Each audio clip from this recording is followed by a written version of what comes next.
Well, Gary, given the platform you gave yourselves after last week's result and the way the team trained this week, I'm sure that result's far from what you would have imagined. Yes, that's exactly right. I think, really frustrated with the performance today, and we lost to the better team. And it came out the blue in that sense, because the preparation and the move from last week's magnificent point to today is chalk and cheese. I mean, we talk about it a lot. You always knew that Plymouth were going to come here with a lot of quality today, but the way you started the game, taking advantage of that moment when the ball's cleared off the line, does that create a different game for you?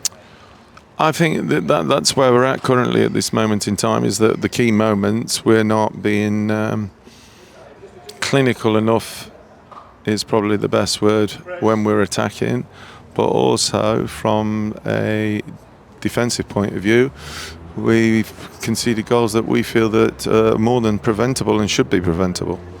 I suppose if you look at some other moments in the first half as well, there were some quality chances created from set pieces. You said you wanted to try and get more goals from set pieces this season. Then at the other end, Brad Collins has made a couple of great saves, but then to concede that second goal just before half time, do you feel like that's where the momentum shifts and it gives you a real uphill battle?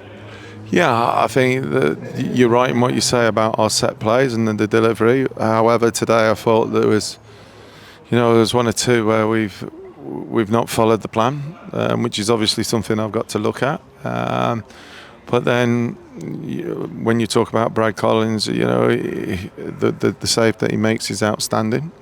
First half, again, far too easy for how it happened. But from our point of view, he's a wonderful goalkeeper who's championship goalkeeper quality, and we're very fortunate to have him. And I felt for him today, if I'm being honest. You said you obviously made the one change at half time and then the changes followed. Was that a case of tactical changes, or were you thinking about Tuesday night? Probably a combination of everything, really. We've not got the biggest squad. You've seen, again, we have 4 teenagers on the bench that's available to us at this moment in time. So it was a case of, looking after some, but obviously throwing the gauntlet down to 1 or 2 to say, right, my performance, I've got to be playing in the team. As you said, you're frustrated with the performance, and I imagine the players are disheartened. How do you try and pick them up with such a quick turnaround? That's my job. That's what we've got to do.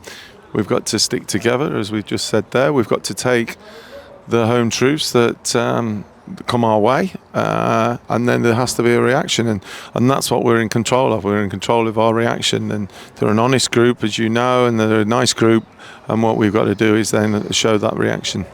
One of the things you always like to talk about as well is opportunities. Going to Cardiff Stadium on Tuesday, playing against another former championship side, gives you a great opportunity for your players to turn things around and brush this aside. Yeah, definitely. Like you just said, these 2 teams now were in the championship last season, and we know exactly the type of challenge that it's going to be on Tuesday night as well. Gary, thanks for your time. Thanks very much.